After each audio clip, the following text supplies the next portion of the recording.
and welcome to this week's episode of Scottish Independence Podcasts. A little bit different format for us this episode. Bill Ramsay, who, as you know, regular guest on the podcast, Bill had approached us because he had a presentation that he wanted us to help him with that he is going to give at a couple of events he's got coming up. So the first 40 minutes of this is Bill talking and taking us through what is actually a very interesting few slides. Then at the end, Marlene and I jump in and start chatting and asking him some questions, as the normal stuff that we do. The normal stuff. Yeah. What we're going to do is just go over to Bill in the studio and let him talk to us, and hope you find this interesting. We did. So yeah, it is good. Very good. Now, for those of you listening to the audio version of this, we'll try and describe the slides as we get along, or you can pop over to our YouTube channel and have a look at them there. I've been thinking about this for a long time. I mean, I was a former convener of the Equality Committee of the Educational Institute of Scotland, actually, for the best part of a decade. This idea I've been kicking around for probably 2 years, and I've now put it onto what I will say 3 slides. Probably the single most important impulse for me to do this was Professor Danny Dorling's book, Shattered Nation. And you can get his book easily enough. And also online, he does a lot of podcasts of various lengths on his book, Shattered Nation, and others he does. He's a Mackinder Professor of Geography at Oxford University, and he is a sort of social geographer, I think, where he looks at trends, inequality trends, economic trends, and how it impacts on people. And he talks about how things move through. And I actually, many years ago, come up with my own sort of very potted version of what Danny goes into in detail, from an area that I'm in more my comfort zone, which is, as you know, geopolitical and military affairs. And it was this. In World War II, and I did this a few times as a sort of mini lecture with people, and it started, it was a technical term, from Admiral Nagumo to Elvis Presley. Admiral Nagumo was the commander of the Japanese task force that attacked Pearl Harbor. And of course, Elvis Presley was one of the first leading post-war modern performers with a musical style that was, very different. And in a sense, the reason I chose Nagumo is because it kick-started an economic renaissance in the United States, alike of which we've never seen. Okay, it was war that caused it. And it ended up with an American working class and a particular phenomenon that, as far as I'm aware, had never occurred before in human history, which is the concept of pocket money for working class young people.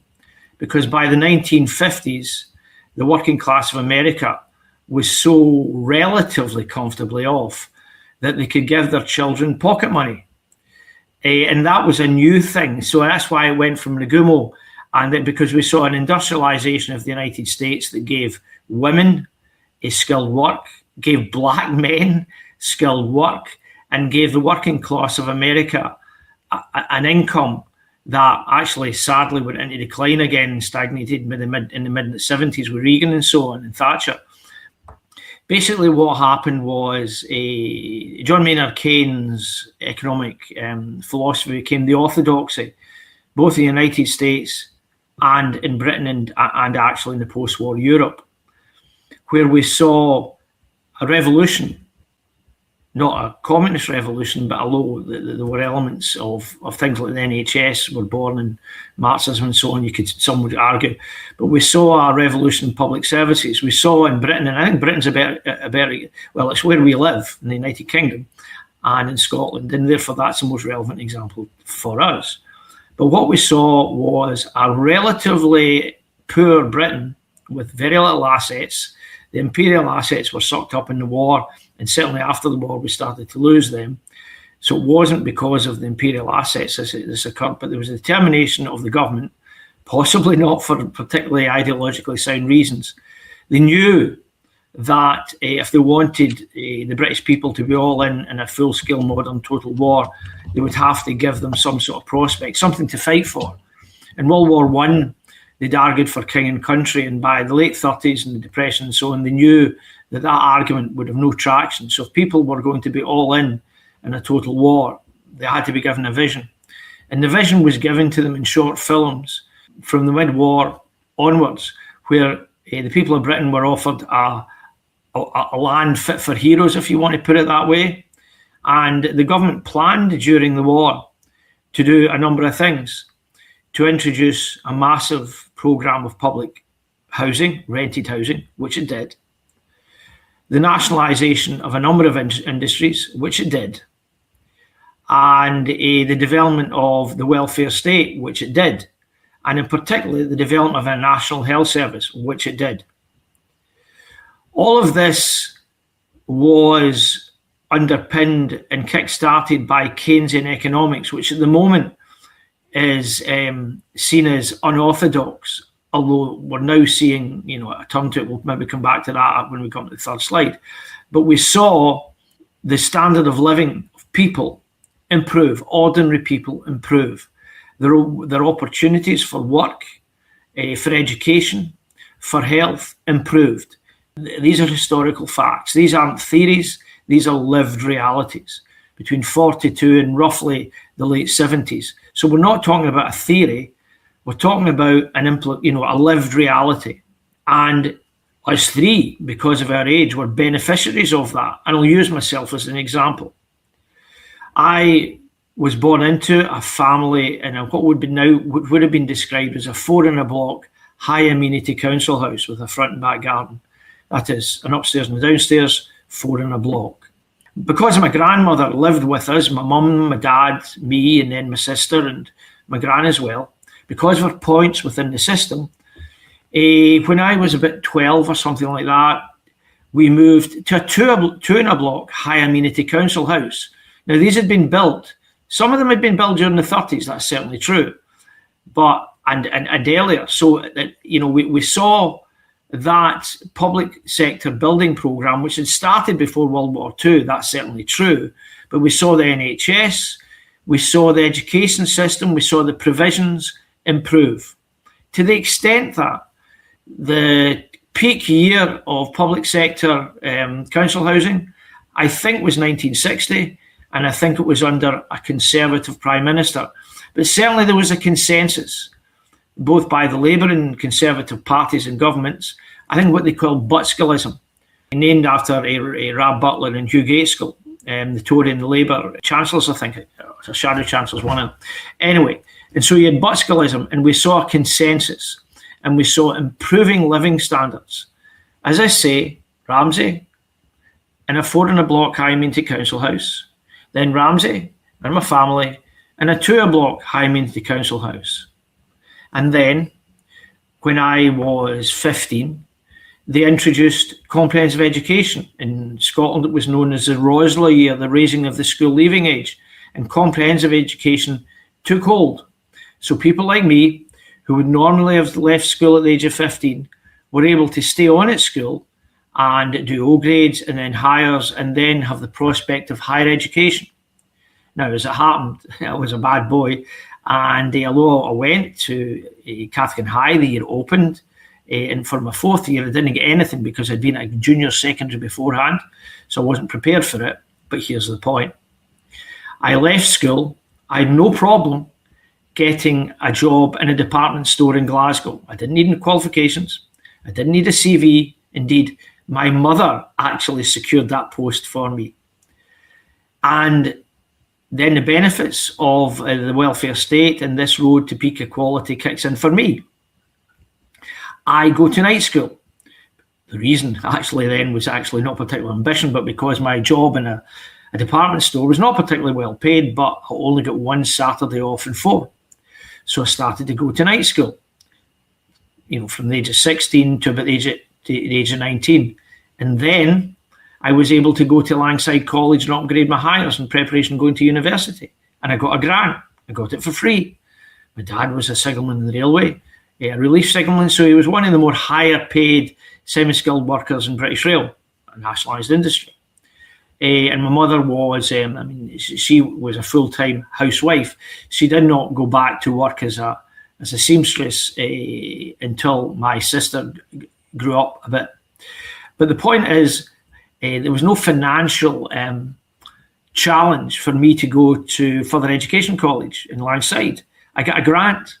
It happened, I moved home from a flat in the West End with some lads, and I got a grant, so I had that for a year. And then I went to Strathclyde University for 4 years. Again, no problem. I got a grant. I was living at home and I got a grant. I did not need to work, though I did have a Saturday job in the barras for 4 or 5 years, so that helped. But I did not need to work. There was no juggling a part-time job in a bar or the retail trade or somewhere like that with my university education. I was able to overtake that, and the state paid for it. When I left the university, and then I went to Jordan Hill College, and I did another postgraduate year to train as a teacher. So I had 6 years of full-time education and absolutely no debt. The state paid for all of that, all of it. So there was no problems in that regard. Then I became a teacher, and then I progressed, you could say, into the middle classes. I got a wee flat, Kilmarnock, my first wee flat. I don't remember having to scrimp or scrape to get the basics of for a mortgage. I then progressed on to bought properties and so on, but none of this presented me with any economic challenge. And all of that occurred from 42 to 78. Now, this is another thing that Denny Dowling points out. By the late 70s, other countries are looking at the working class of Britain, and they're seeing them among the most relatively well off in the developed world. There were 2 or 3 countries a wee bit better. There were outliers that were a bit better, but you had people from the Nordics. You had academics, you had politicians, you had civil servants coming from the Nordics, which we look up to, and they taking notes, going away and implement what they saw in Britain. So that road to peak equality was achieved, and it saw the economy grew modestly during that time, and there were some issues. I won't get into the details. Maybe we can get the details later. But there's a myth around what happened to the Callaghan Labour government in the late 70s. They're going for a loan to the IMF. Britain being economically stuffed. In reality, they got a loan. They got a loan guarantee from the IMF. They didn't, they got a line for a certain amount of money. They actually only borrowed half of it, and within 2 years it was paid off. So it wasn't the crisis that they said. Anyway, that's broadly the story of slide number 1. Danny Dorling, indeed, lived in a high amenity council house in Oxford, as it happened at the time.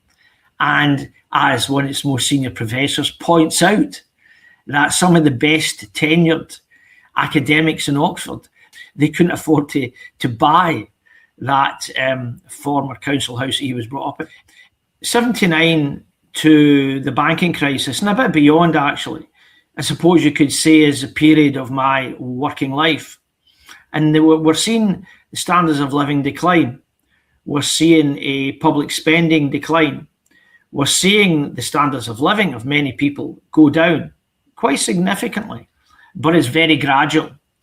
A colleague of mine in the EIS often uses the term, and it's used in politics from time to time, of the boiling frog.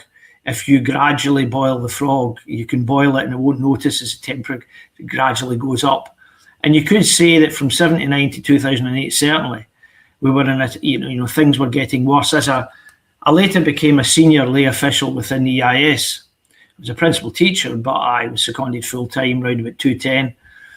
And I'd seen it before. But in local government, all over Scotland and in England, we were seeing what we would call efficiency savings in local government. It wasn't called cuts, it was called efficiency savings. We'll save a bit of money here, save a bit of money there, because budgets are, inverted commas, tight. In reality, we were in a decline, but it was very gradual. And it was not particularly noticeable. And in the political class, it was not particularly noticeable either. I mean, take myself. Even after, it wasn't until I retired that I really saw the crisis with more eyes, and I'll come to that when we do come to the third slide later on. But the decline was gradual, and because of Thatcher, Reagan, privatisation, and the rise of neoliberalism, as it says on that, the public purse got smaller. The assets that belonged to the state were sold off. Indeed, we'll remember when Thatcher came in, the left of the Tory party were described as rivets. who probably still believed in the previous, Butskellism. And they complained of Thatcher selling off the family silver. And I think that phrase from a Tory, a landed Tory, actually sums it up really quite well, because public sector assets were sold off. And the most egregious example is probably the water industry down south. And it's the most graphic example. Fortunately for us, the grey men of Scottish local government saved us from that, because the referendum and the Scottish public decided not to, they decided they would keep our water industry under public control. Now, it's got its issues, but it's not nearly as bad as they are down south. And I suppose, in a sense, a political consensus of Scotland resisted that. Across the board, Scotland resisted that. Even as a union activist, I saw the Tories under Michael Forsyth, they didn't push quasi-privatisation in our education system the way that was pushed down south. And in some ways, the resistance to that by the Scottish political community, I would say across a broad spectrum, to full-blown Thatcherism was one of the reasons why I supported independence and continue to do so, because Scotland is that bit, its culture is that bit to the left of the culture in England. In Wales is a different matter, but certainly in England. And so gradually things got worse. And I saw that when I became a full-time union official around about 2010, where, for instance, up until then, women teachers were allowed to have quite flexible contracts were relatively common. And when I became a full-time LA secretary in my area, one of the first issues in LA from January to the summer of 2010 was the following. Women teachers, of which there are a lot, the majority in primary, 90%, nowadays the majority in secondary then, but roughly it was 50-50 in the secondary sector, were being told, right, ladies, it's a decision time. You know that temporary contract that you're on, where you're allowed flexible contract, not temporary, flexible contract, it was a full-time contract, where because of childcare facilities, you can down to 3 days a week and then later put it back up to, your 5 days a week. Well, you're going to have to make a decision. You're going to have to decide now whether you're staying at 3 days a week or whether you're going up to 5 days a week. Now, that was important to hundreds of members that I had in the EIS branch in South Lanarkshire, as many other authorities.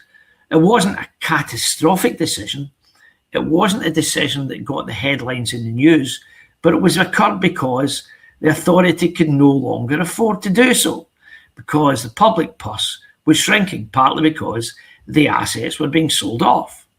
And so we saw a decline of those standards, of those rights for public sector workers in particular.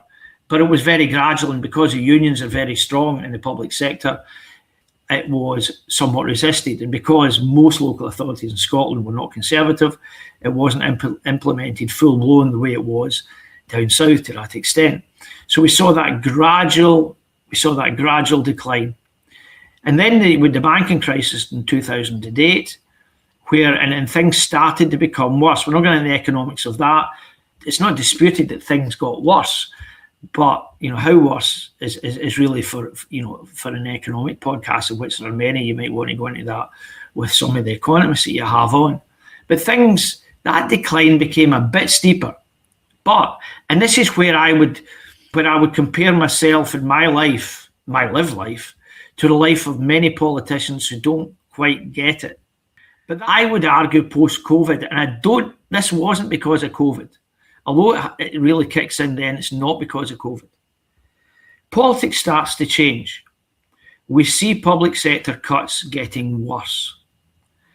The analogy I use is the analogy from cinema.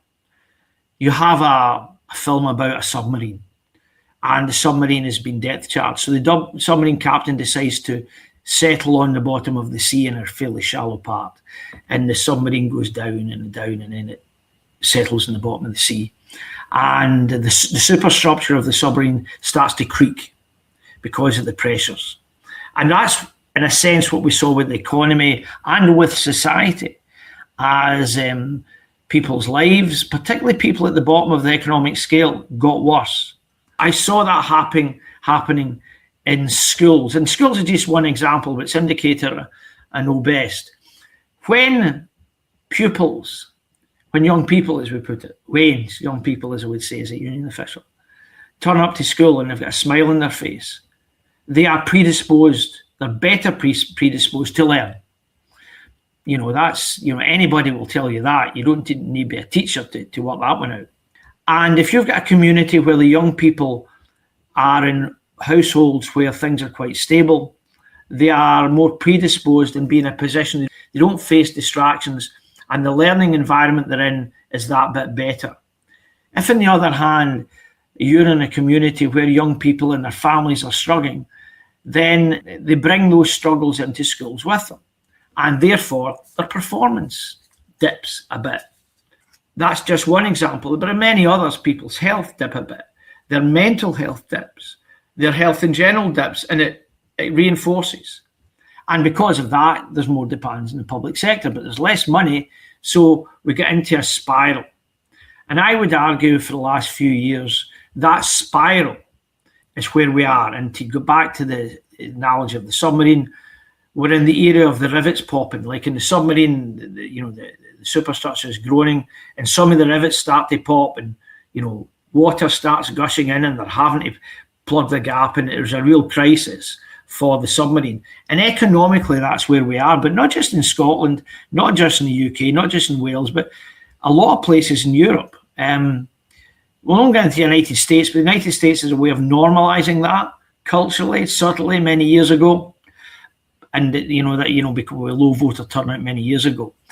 What we're seeing is that crisis, and we're seeing discontent among ordinary people because these multiple crises.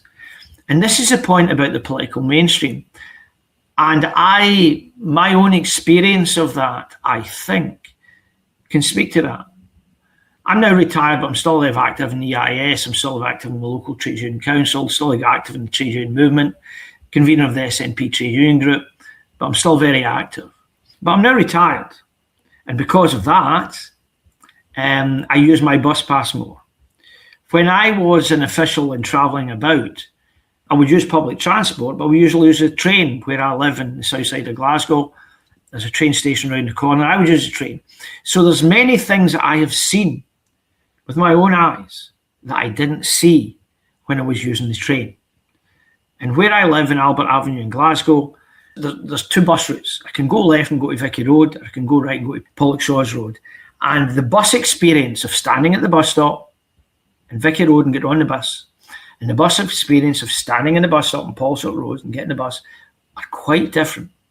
I see people who are really struggling when I go to Vicky Road. I see incidents occur on the buses, which causes problems.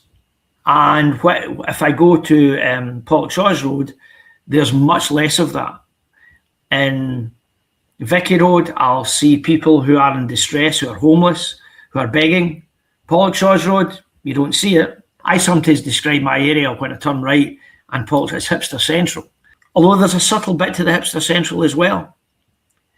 The young people, the people who would have been like me, and I've got a friend, I'll not name the friend, but this friend has got a son who's in his late 30s, who had a brilliant career at school, a brilliant career at university, a first, a brilliant academic career, a PhD, then got a job as a civil servant, commensurate with his PhD in Oxford, funnily enough, who recently took redundancy and has moved back to Scotland because although he had all those stellar qualifications and a post in the government as a civil servant in Oxford, he was still living in a bedsit. And it's not as extreme for the young people here because of things that the Scottish government have done, like, tuition fees and things like that, because the Scottish government has delivered many mitigations that the UK government has not, that have made things a bit better or less worse than it is down south, but it's still very bad. But the point is this: when I was using the train, I wasn't seeing this. Now I see it, and I do believe politicians right across the political spectrum are not seeing with their own eyes some of the worst of it. And I'm not blaming them, though they should start to look out for it, because, I didn't see it. I didn't quite see it either because of my lived experience. And I think that's really quite important. I can turn to Reform UK and Restore Britain. If we look at the first wee dot of the decline that goes from 79 down to 2008, and instead of doing a line that goes right down to 2008, we take a line in another colour that goes straight along the screen, basically, right along the screen. During that period, because it was not seen as traumatic or really that significant, and rightly so, a whole series of legislation was passed by progressive governments, both in Scotland and in England and elsewhere, introducing into law rights over various things, equality rights of various types, and some rights to public services. And I saw this, and I was part of it because as convener of the Equality Committee of the EIS, I would take part in conferences endorsing these new laws introduced either by the devolved government or the UK government. The 210 Equality Act, which was Labour's parting shot when the Blair government finished. They actually mischievously, in a sense, introduced, I think it was Harriet Harman was the minister in charge, introduced poverty as an equality characteristic. The Conservative Liberal Democrat government, when they came in, took away the protected characteristics of poverty. Now, those rights were given and many other laws were introduced as well, but we were in a condition of slight decline. So maybe I'm at fault as well. Maybe I should have said, look, we're introducing these new laws, which are laudable, but they aren't really backed up by the resource to ensure that they're applied properly. And that is part of the problem we're in today. That line of rights still continues. It goes straight on, and the divergence between resource and rights has become a gulf. And that has bred, in my view, cynicism. That the politicians say one thing, but they don't deliver on the rights that people have. Disabled rights is a good example. We've got rights to this, rights to that, but they're not resourced properly. The government's breaking its own laws effectively because it's not got the right, it's not backing up the resources. All of that generates cynicism at best, and at worst, worse than cynicism. And so I believe that the far right pick on that, and they often focus on those issues. And an example might be, and I think reform may well go down this sort of path. One of the rights that was introduced, and I view as a convener of the Equality Committee, I reckon it was a good one, which is the presumption of mainstreaming.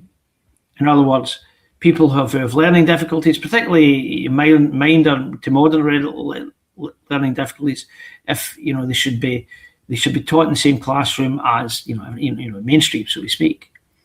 However, if the support assistants aren't there to support the people with whatever disabilities there are, then that's going to cause logistical challenges in the classroom. And we're now seeing things occur in classrooms that, because there's cuts to the number of teachers, and particularly the number of support assistants, we're now seeing rights not being delivered properly, not because the teacher doesn't want to, not because the school community doesn't want to, but they don't have the resources to do it. And we'll see people who work there turn around and say, well, I've got the bruises to prove, that there are issues here, and I can't be expected to, literally take the bruises or take the stress because we don't have the resources to deliver what technically people are entitled to get. And I think reform will come up with simplistic solutions, which are not solutions at all, based on real grievances from time to time.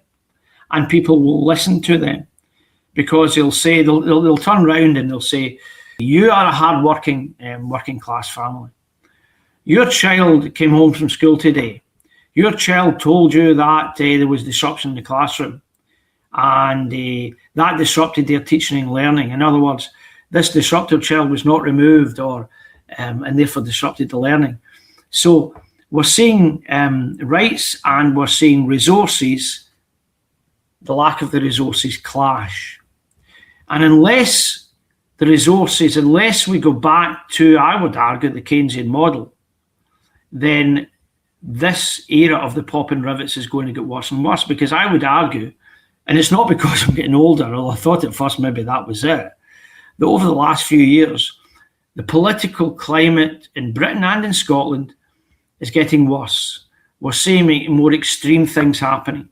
We're seeing demonstrations occur in communities over grievance and solutions that are not solutions at all.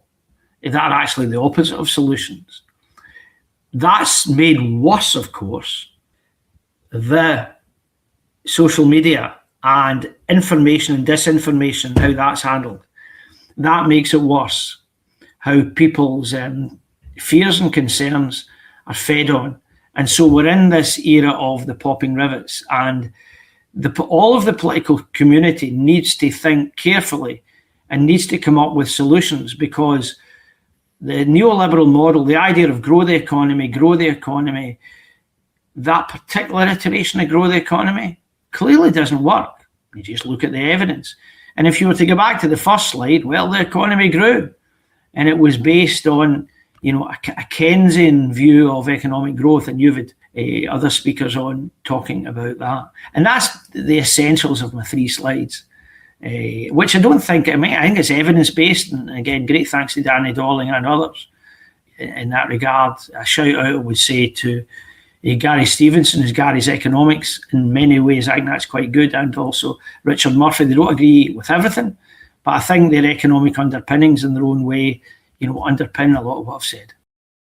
In Scotland, we're going to see significant challenges for incumbent councillors. In my party, the Scottish National Party, we've got over 400.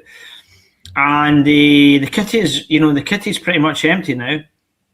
And unless, the Scottish government, and it's not just the UK government, the Scottish government come up with more imaginative ways of revenue raising, that's going to cause real problems at the local level. Because another thing, I think, with social media is you're going to see the rise of small campaigns in a local area that could deliver a result in a ward, for instance. And because of the resources of the political right, and people underestimate this. I was at an STUC seminar, well, it was a multi-day conference about the far right and how they operate. It was quite frightening. The supporters of the far right, the millionaire backers, will spend significant amounts of money in doing the following. They will legally purchase the swiping data from mobile phone companies. It's legal.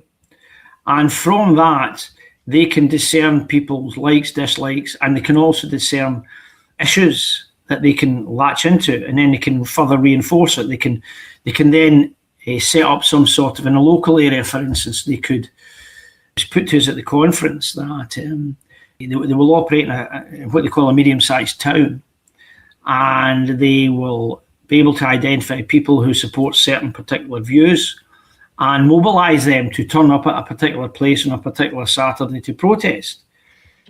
So they will reach out to them, they will come up with a trope. That trope or that excuse will then be retweeted or get a lot of views. They'll know that it's popular, they know it's been listened to, and then they'll curate and put other stuff. And so gradually they will build up a follower base on, through social media. They won't have the contact details. There won't be any institutions for them to join. Well, not at that stage. And then maybe they'll turn up outside a hotel. And that's where they will link. They will see each other, they will link. And organisations will be born of the far right at local level. Now, I'm told that the durability of these organisations is not particularly high, that they'll come and then they'll wane, and then they'll come and then they'll wane in different areas. I think we're going to see that. We're going to see that increasingly. They'll pick communities, and that will have an effect. And as a political mainstream becomes less popular, and this is a point about my party as well.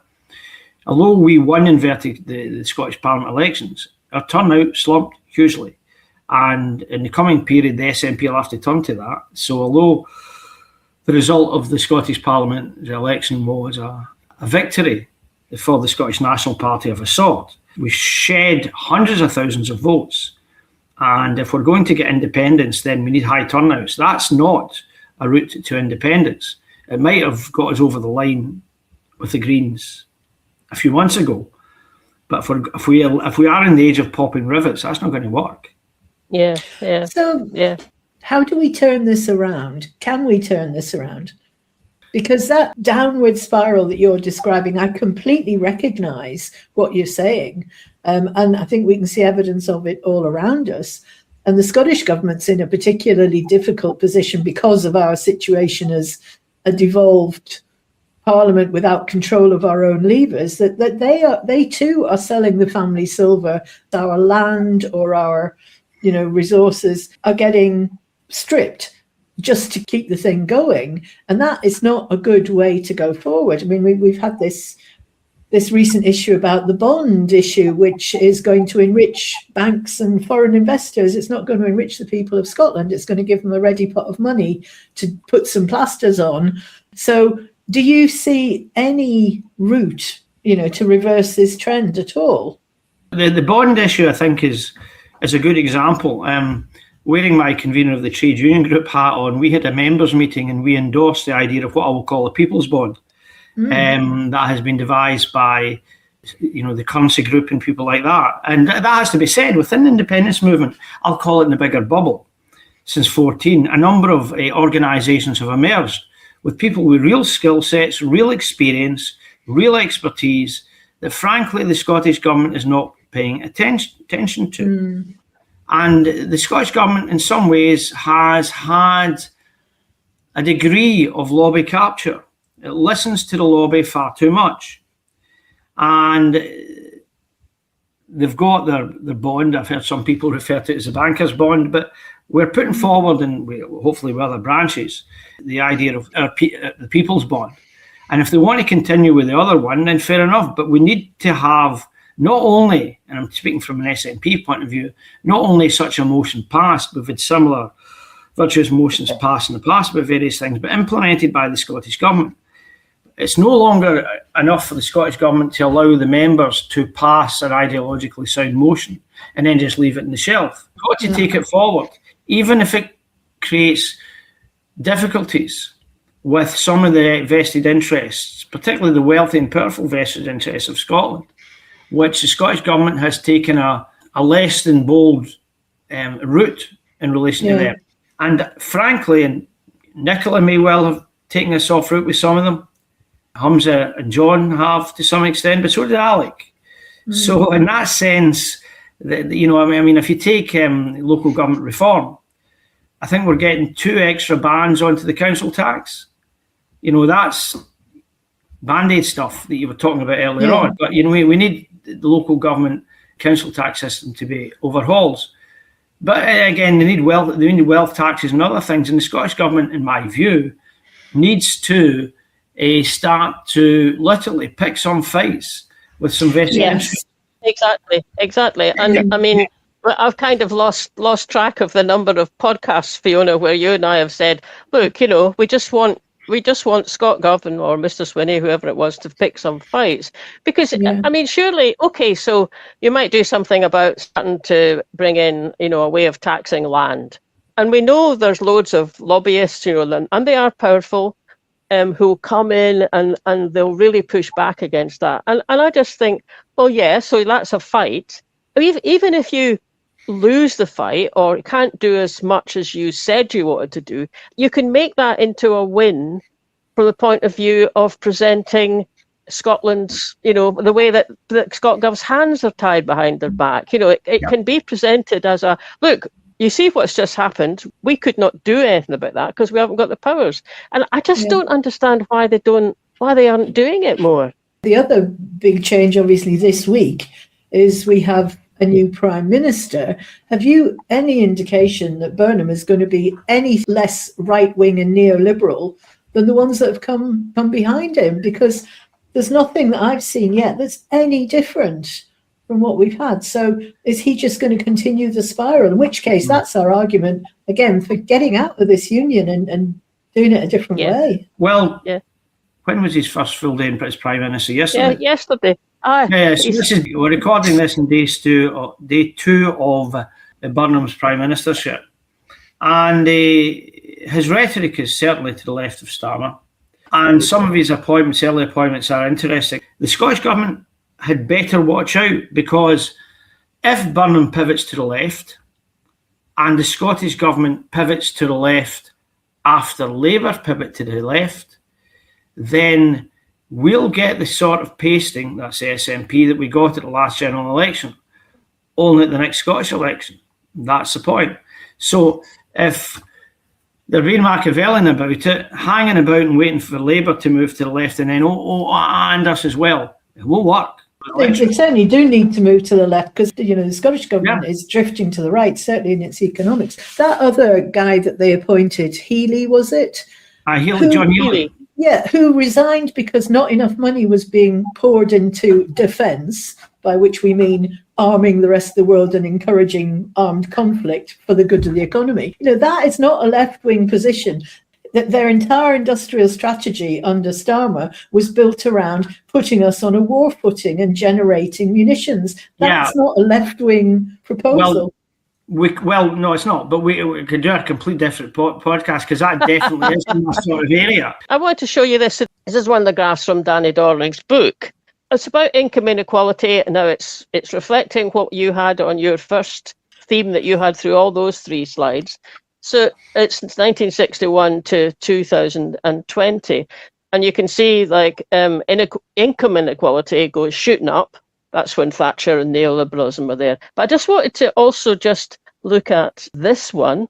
That is what happened when the Labour government were in power, right? So again, it's about income inequalities, and they did nothing. Well, it went up and down a bit.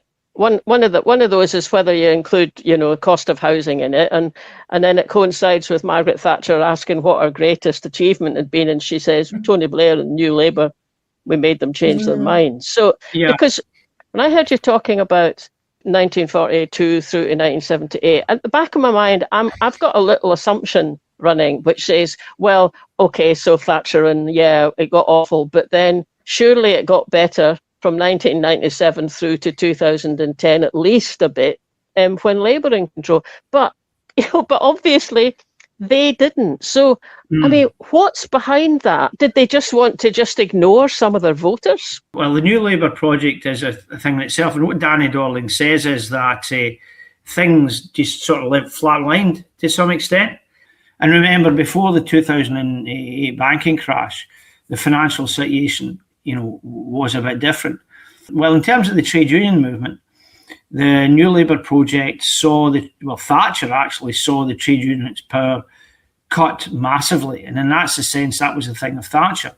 She actually used the revenues from North Sea oil to pay men of working age when they were made redundant, effectively gave them levels of benefits when they reached a certain age, which stopped them from revolting, if you see what I mean. She literally did that.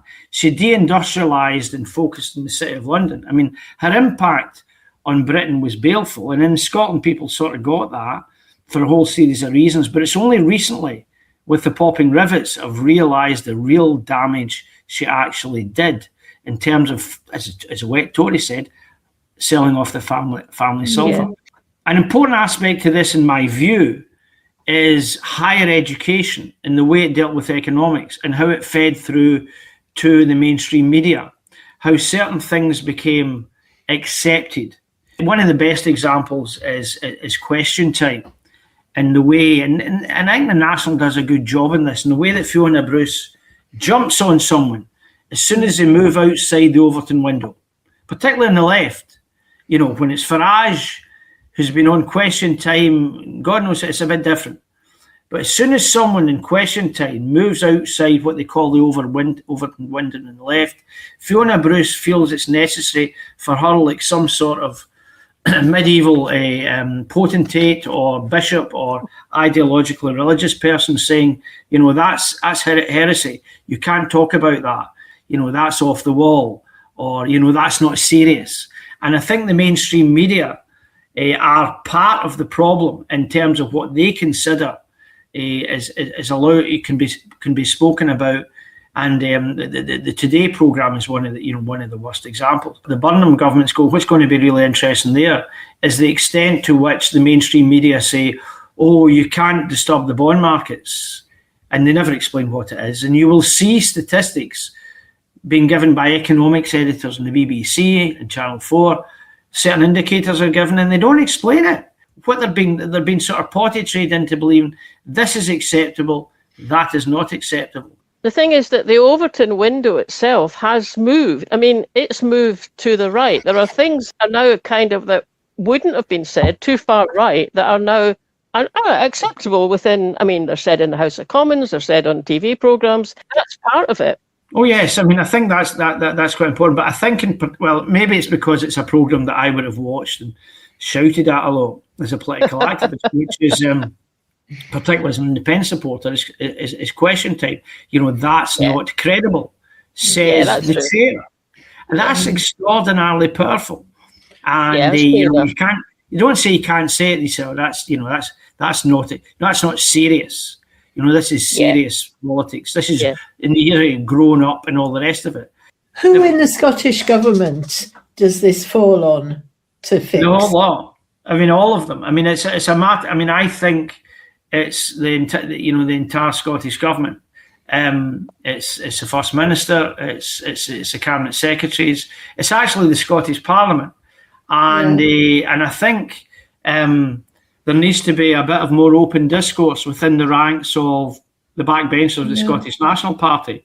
And is that something that through your role in things that you can get that conversation happening? Is it already happening? Well, there is a cultural problem because I've been a member for decades within the Scottish National Party that the leaders of the SNP, from Alex Salmond through Nicola, through other successors, have used. When I was first inactive in the SNP and when I first started my activism in the SNP when I became a teacher in 1982, the SNP were behind, remember the Liberal Democrats, David Owen and all of them? The SNP were around about 13% in opinion polls. We were fourth in Scottish elections, behind the Liberal Democrats. In those circumstances, the SNP saw itself as 2 or 3 parliamentarians, a clutch of councillors in choppy, dangerous electoral seas. And therefore, party discipline was paramount because they could not afford to have a more open discourse. That culture, I think, continued within that discipline continued within the SNP, to some extent understandable because we have the Prime Directive. We have to focus on this. Any dissent moves us from the Prime Directive. But we are now in a new politics, and it's affecting Scotland as much as anywhere else. And that discourse among the parliamentarians needs to open up. You even see it within the Labour Party today, this second day of the Burnham government, and you're seeing Starmerites briefing against them within 24 hours of them getting in. There is a discourse. Now, that's seen as, oh, well, if the public see it as divided. So, there's an issue there. But if we, having a lack of discourse is a real problem. Because if you don't have a credible route forward, with a credible route to get to the election, in my view, that worked in an electoral sense. But that's gone. That's history. We're now in a new paradigm of, say, the pot and rivets, and there needs to be a more open discussion within the party. I'm not trying to come up with solutions. I'm trying to come up with here's where we are. And unless we face up to those challenges, have that open discourse, the popping rivets, they're just going to see more and more popping rivets. I would argue that that's wider than just an SNP discussion. Oh, it is. I mean, as we're recording this just now, tonight's premiere comes from a discussion that took place in the European Parliament on the 10th anniversary of Brexit. All 4 parts of the UK are represented. Plaid Cymru and the Sinn Féin representative both laid out really inspiring, positive, constructive action that's been taken at country level, not just a party, not just with a particular perspective, but in their respective countries about that's going to take over the next couple of years, In the Welsh case, it's leading them towards thinking about independence. In the Irish case, it's leading towards thinking about how a united Ireland would function. They're doing it on a topic by topic basis, like how would the NHS work in a united Ireland? Wales is like, well, how would this work in an independent Wales? We are not doing anything. You know, this is a conversation we could spend the next 2 years having. What kind of country do we want to be, and what do we have to do to make it that country? Because the act of pulling people into that discussion, getting people with different views around the table, helps them move forward, and it actually builds consensus for a better future. And if Ireland can do it and Wales can do it, Scotland can do it as well. We just need probably the government to kickstart it, but then to set up a 2-year commission or whatever. That's how the Welsh did it. They've got an independent commission in Ireland as well. That's the level of debate we should be having. And England probably won't have that because they're in a very, very different place right now, culturally, emotionally. So their society is just in a different place, politically for sure. So, and I mean, as well as building confidence, it also builds trust. If you do that, between people, in particular, trust between people who don't agree with each other. You know, it's a bit like what you've already said, Bill, but it's a good sign, isn't it? When people who disagree can sit down and have a decent discussion about a topic, and maybe one moves a little bit and the other one moves a little bit, and those kind of, if that's what we need to be doing here. And you know, when I heard those Welsh and Irish politicians talking when we were over in Brussels, I was sitting thinking, well, I know there's been lots of things that have happened over, you know, the last 12 years since the referendum. I mean, there's been the whole Brexit paralysis of politics, and then there was COVID. So, you know, it hasn't been easy. But actually, I do think that ScotGov and the SNP have wasted time. And if they'd moved a couple of years back even, we could be in a much better place to be working towards setting up a referendum. Sinn Féin and the Irish politicians are thinking 2030 for a unification border poll. Well, we need to put in a hell of a lot of hard work between now and then if we were to have an independence poll in 4 years' time. Your point you make about the Scottish government is perfectly valid. But the Scottish Government and the Scottish National Party have got to understand that we shed hundreds of thousands of votes in an election that we won. Now, winning an election and shedding hundreds of thousands of votes is something that has to be phased up to. And it's not nice, but it's got to be done, or it's got to be ignored. And if it's ignored, it's going to get worse. And that comes back to the era of popping rivets. You've got to address the trust across the parties is one thing, but in a low turnout, see, there's a sweet spot here for people of the centre right, which is low turnout is virtuous. That's the secret of American politics. The Democrats and the Republicans like the fact that half the Americans don't vote, that poverty is a law enforcement issue. And so they can ignore and curate their media. So we'll have a low turnout and eviscerate the working class. That's a prospect. That's worked in the United States, and it could be applied here. So yeah, it could, but it wasn't what happened in Wales. It's reasonable to kind of say, well, there is a connection with the fact that Wales now have Plaid Cymru as their government and a first minister, I think your point, and connect back to the 2 years that they spent going around Wales asking people what kind of country they wanted. Exact point about Wales in particular is really important. At the moment, the Welsh sort of look up to Scottish politics. Well, in reality, it looks to me increasingly that the Welsh are coming up with some answers that we need to listen to. We've only got a couple of years before you end up potentially with Farage as the Prime Minister. And yes. If we think it's bad now, it's going to be a hell of a lot worse when that happens. I think that's where we should be getting that moving. I think the point about Wales is really important. The way they are describing their aspirations for their country. It's inspirational stuff. I really do think that's the right way to be approaching it. So that was a wide-ranging discussion, as we always have with Bill. Lots of areas that we will come back to in future podcasts. And just thanks very much for your time and for sharing your slides with us, Bill. It's been fascinating discussion, as always. I thank me giving me the opportunity to actually get my ducks in a row, so to speak. You're very welcome. Or 3 slides in a row. That's great. Thanks for listening, everybody. Hope you enjoyed that. Don't forget to subscribe to us wherever you get your podcasts. And if you're listening on YouTube, you can click the little bell and you get a reminder whenever we put out a new episode, which is every Friday. And sign up for our mailing list. You can do that from the website. And we always send one out at the beginning of each month to tell you what's happening. Last but not least, you can buy us a coffee on coffee.com. And we'll catch you later. Bye now.